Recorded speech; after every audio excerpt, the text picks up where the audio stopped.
Chili，please chili，我答你啊，即係你腹部要做手術，但係醫生唔知成因，咁你要做咩手術啊？我想問下，腹部要做手術，但係醫生唔知成因，做咩手術啊？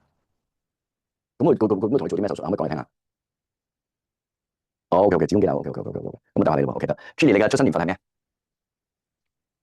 ？1977年，丁火，OK，丁火，Where is 丁火，Where is 丁火？OK，丁家貴，玉女守門，豬腳頭角，邊一個？OK，個病，OK，好啦，咁呢個手術咧，相對嚟講咧，子宮肌瘤嗱，sorry，我真係唔係好識好多 detail 嘅醫療嘅嘢啊，但係關於一啲管狀嘅嘢，咁你呢個手術可能係一啲超聲波或者係一啲簡單嘅，我唔知啊，即係唔係開刀或者係一啲磁力共振嘅之類嘅嘢啦，得唔得？咁呢一個就係關於病嘅，得唔得？咁但係當然一定要做咯，因為本身呢個如果長大嘅話，會係一個麻煩嘅病程嚟嘅，得唔得？如果你問我個成因，或你問醫生好唔好？呢個成因唔好問我點解喎，得唔得？即係呢個我好難講，我要女士嘅嘢，我唔係好識講俾你聽。總之係啲管道上面嘅發炎啦。如果你問我，OK，得唔得？OK，解咗你啦，咁你做手術啦，得唔得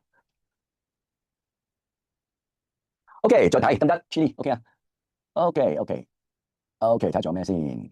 即係嗰啲問題咧，多啲內容會好少少嘅。OK。